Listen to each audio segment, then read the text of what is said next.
Welcome to Nevada Newsmakers. I'm Paul Enos, CEO of the Nevada Trucking Association, filling in for Sam Shad. Today, we are going to be talking to State Senator James Settelmeyer about water, energy, and ballot initiatives. That's next on an all-new Nevada Newsmakers. 40 years ago, Hotel California and the theme from Rocky were #1 on the pop charts, and D&D Roofing and Sheet Metal started on the road to becoming Nevada's leading roofing company. I couldn't be more proud of what we've achieved. And over these 40 years, we've become an employee-owned company. So when you're talking to any employee, you're talking to an owner. And here's to the next 40 years. Happy 40th birthday, D&D Roofing and Sheet Metal. Nearly 200,000 Nevadans work in retail businesses, supporting families and the community. Nevada's retail businesses generated over $2 billion in sales tax revenue in 1 year, including nearly $700 million to help our schools. Shop around and see all that Nevada's retailers offer our state. We're the Retail Association of Nevada, representing thousands of Nevada businesses. Businesses that work for Nevada. Pro Group Management offers workers' comp services to a growing number of industries. As businesses grow and change with the times, the need for a solid workers' comp program must be flexible and up to date. The evolving nature of regulations can make staying ahead of complex tasks challenging. But Pro Group Management simplifies the work so your industry can move forward and succeed. Pro Group Management, workers' comp that works for you.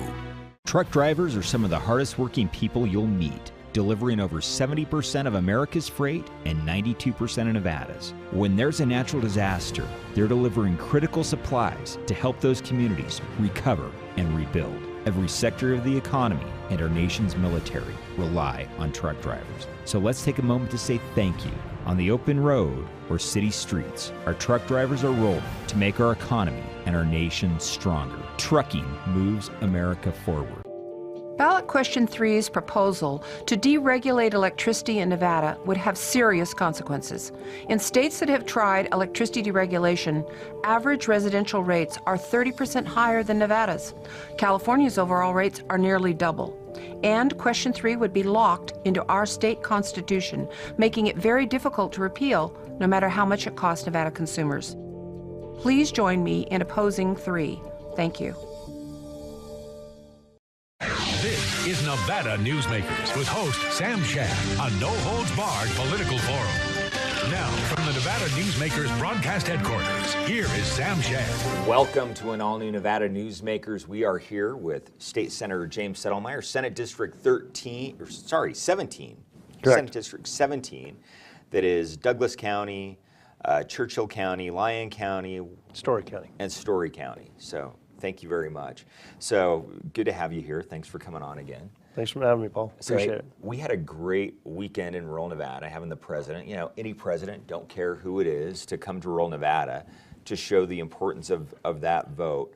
Why do you think rural Nevada is so important to get to Dean Heller, to Adam Laxalt, for Donald Trump to come and visit? The fact that a president came to Elko.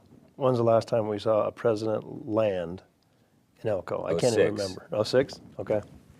And it's just remarkable to be able to have President Trump come to rural Nevada, to Elko. It shows that they care about the state of Nevada, not just Vegas, not just Reno, but all of the state of Nevada. And that's what's important. We're one state. Did you have a lot of your constituents there? I had several constituents that, unfortunately, to me, were not in town to vote. The first day of early voting, we saw a little bit of a dip in some of those numbers, I think, because of that. But it's also a phenomenon with Trump. I mean, look how many people came from out of the state. I heard friends that were coming from Idaho, California.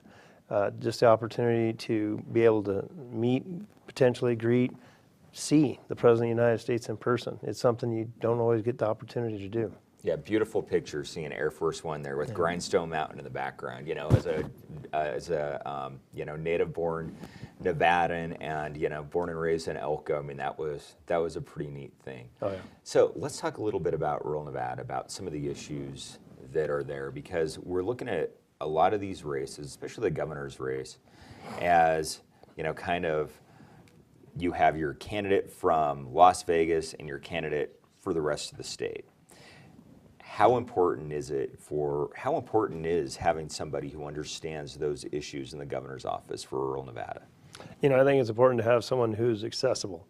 The ability to be able to reach out to Adam Laxalt. Every time I've called him, I get a call back within 5-10 minutes. And I'll be honest, that's not the case with the current governor or the former ones. It's fantastic to have that ability to reach out, be able to interject that opposite side of the story, or be able to give information, and then have him weigh it as he does as Attorney General and look for what's the fair, best way to govern for the entire state of Nevada.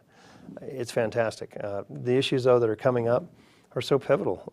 Just recently, our state water engineer, the man who has set the course for water law in the state of Nevada probably for the last 2 decades, who's done a phenomenal job defending Nevada water law. Jason King announced his retirement. Now, I haven't always agreed 100% with Jason King. We've had disagreements, but you know that's part of politics. But overall, he has done a fundamentally great job of protecting Nevada water law. And in that respect, he's retiring effective January 1st. That means our next governor will pick the next state water engineer that will set the roadmap in the future for the rest of the state. And to me, the concept of giving that position, appointment to a person who currently serves on the Southern Nevada Water Authority, who voted to actually do the pipeline to White Pine County, and then just recently voted again to appeal the decision of the courts that said that that was too much of an amount of water. It's not an issue of sending water and he's kind of been all over the place on that. So, I mean, he's been, you know, in favor of it, and then he said he was opposed to the pipeline, and then, you know, he voted to appeal it to the Supreme Court. So, I mean, it's kind of been a back and forth a little bit on that.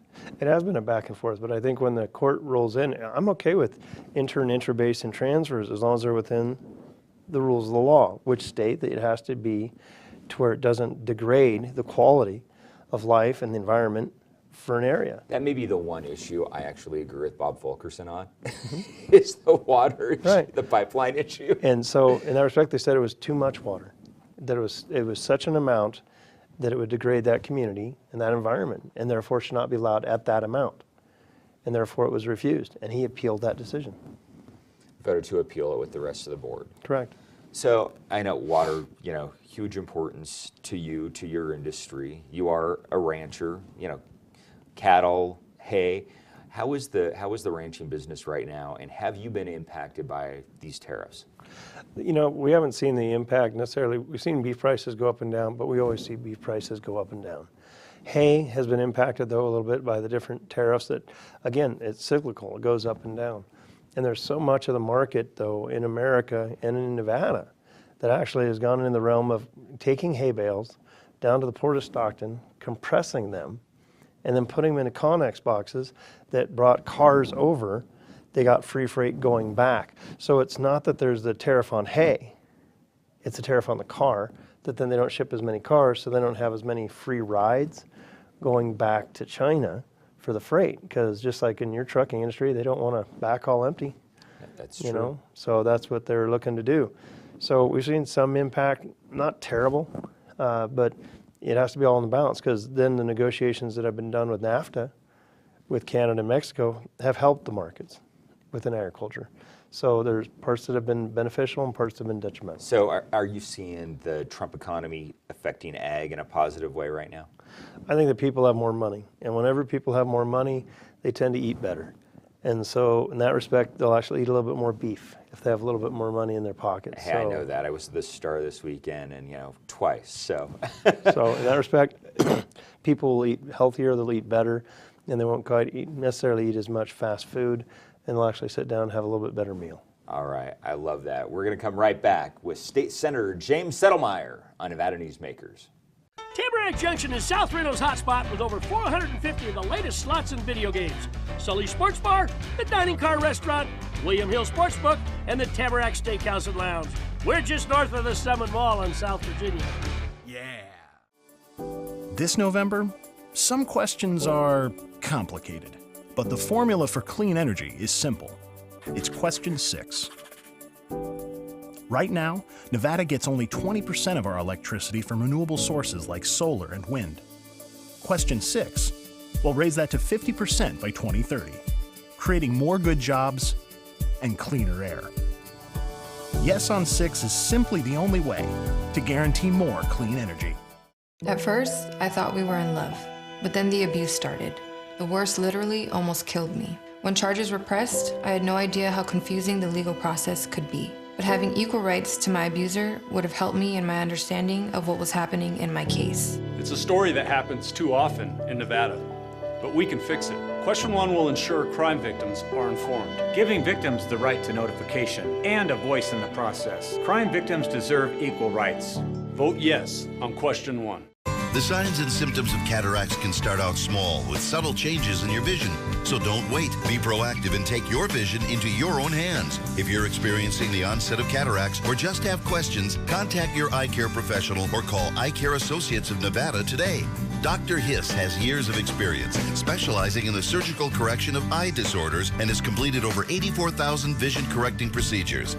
At Eye Care Associates of Nevada, we'll change the way you look at the world.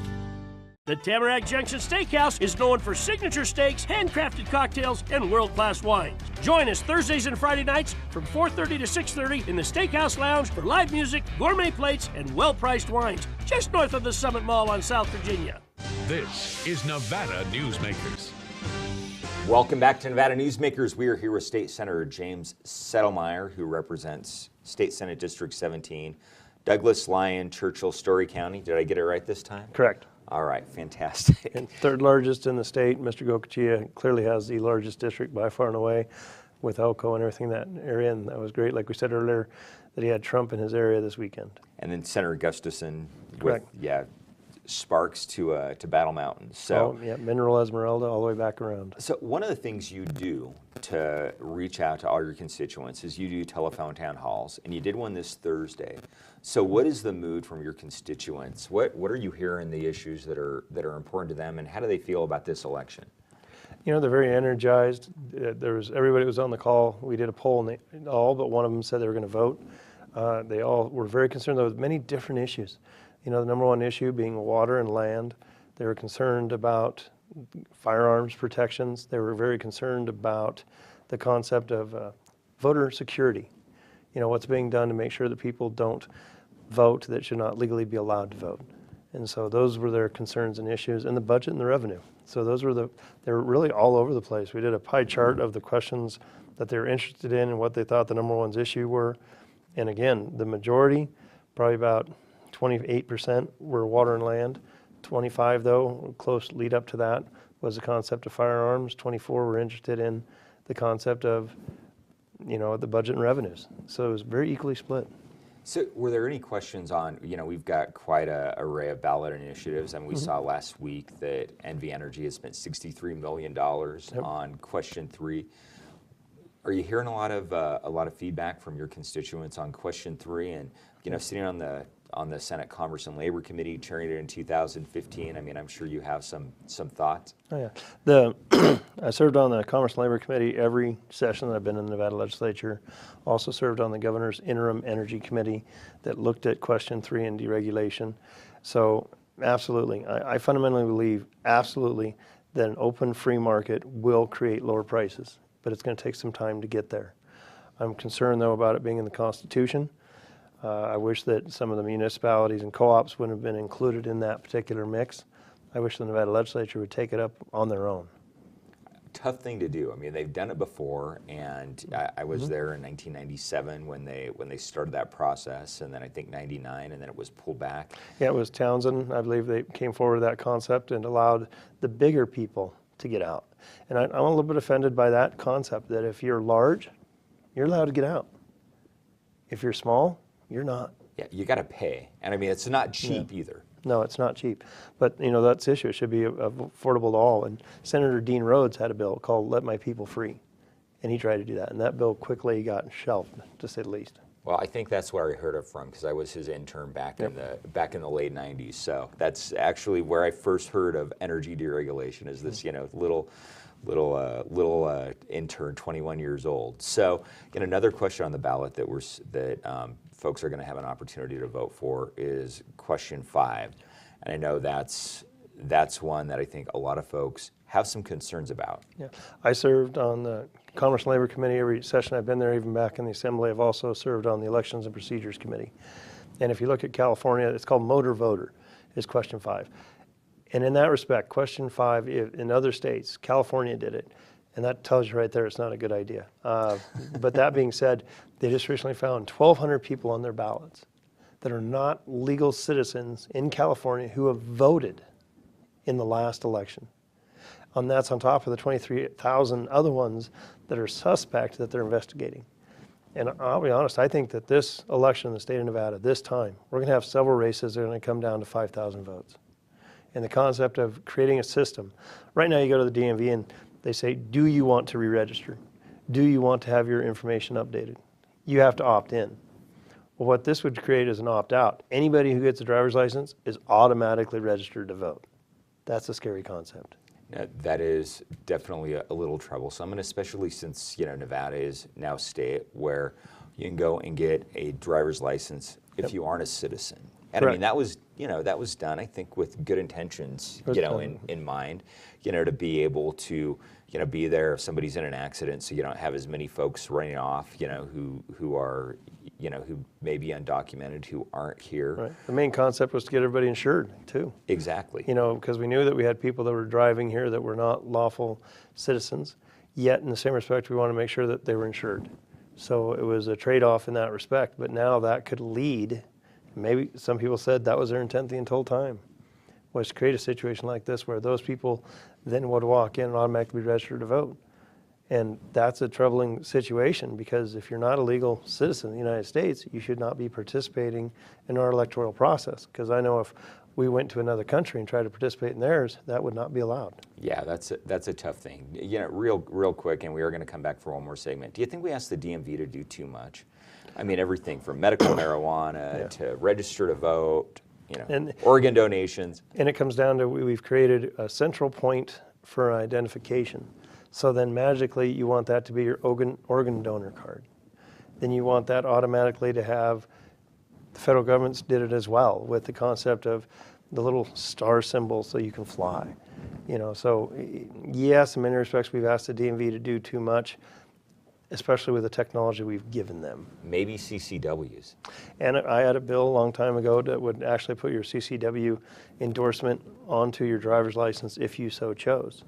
Or actually, you could actually get an alternate identification also. So yeah, I had a bill on that many years ago. And it was interesting, it was the NRA said they didn't want everybody necessarily to be able to look at a driver's license and see if you had a gun.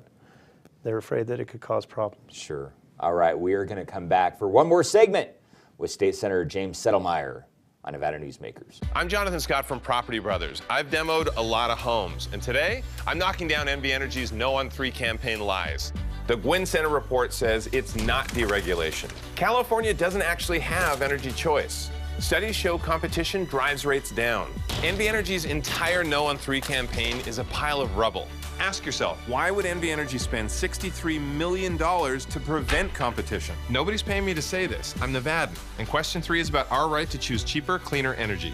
I watched Dean Heller put politics before basic health care. And now, a broken promise on Medicare. I have not supported, will not support legislation that does weaken Medicare. But then, Dean Heller voted to cut Medicare by nearly $500 billion. I have not supported, will not support legislation that does weaken Medicare. So, voted to cut Medicare when promising not to. I think Dean Heller cares more about his political party than he does about Nevada. When it came to health care, Dean Heller caved to the special interests. SMP is responsible for the content of this ad. Hi, I'm Dave Newman. Remember me?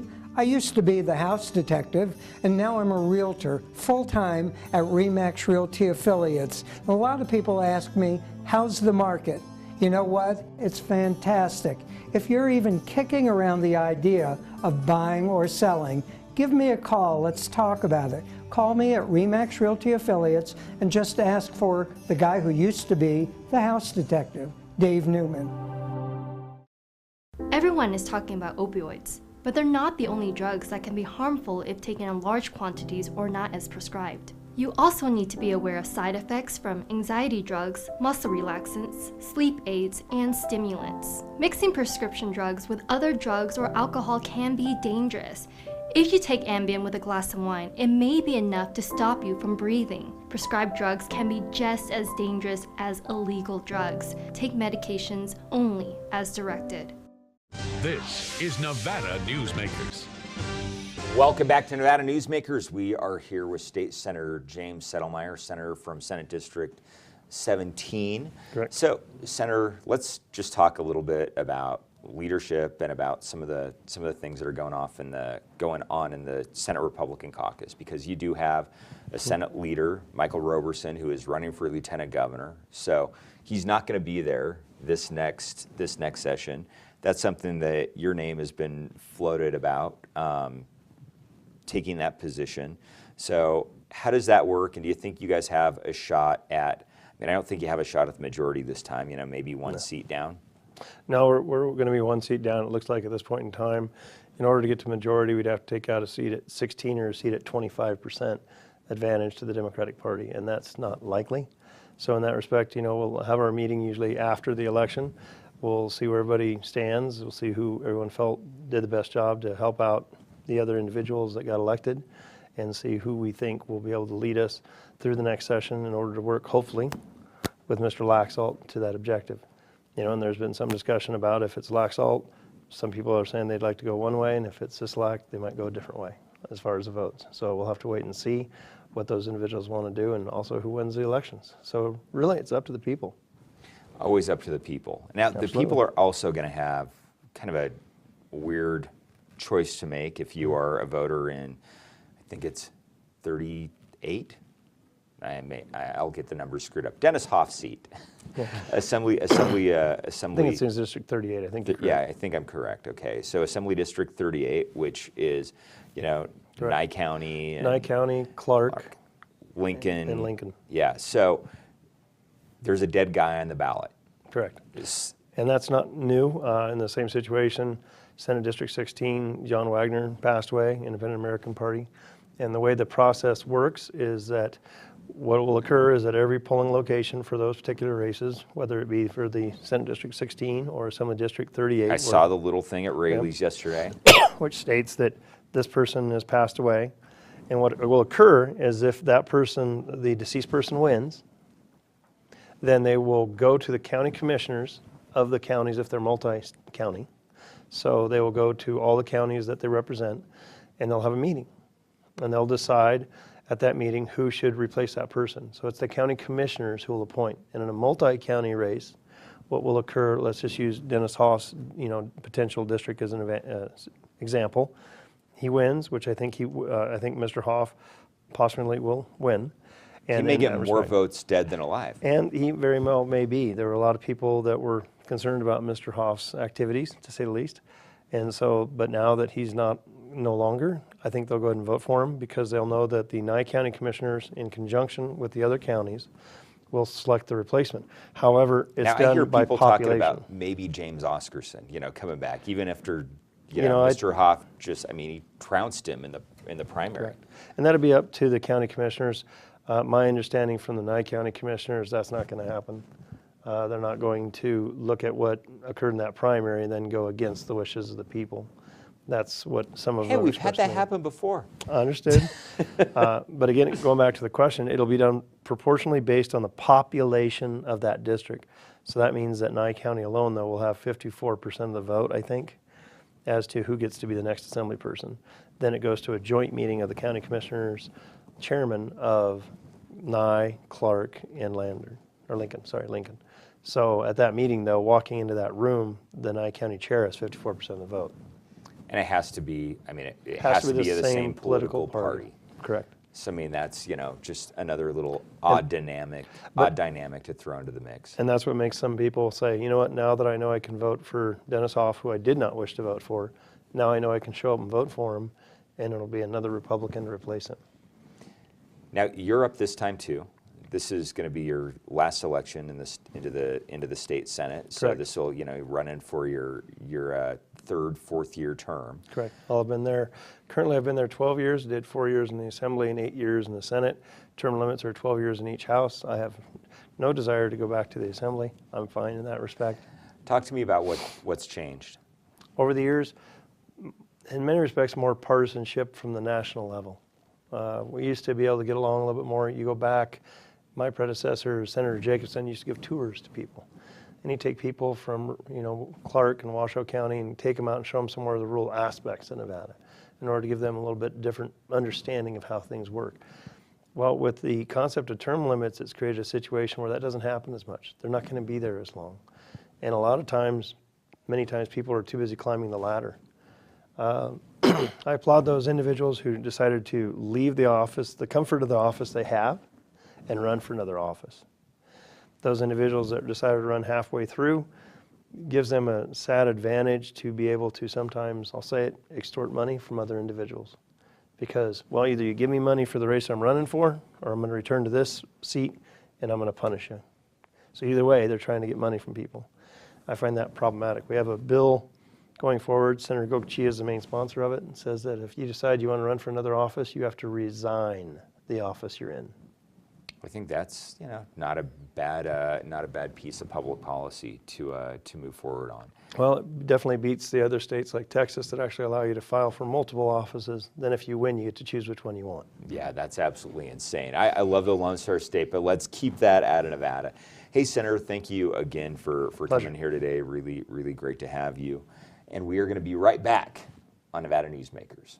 A bird's eye captures its surroundings at different heights.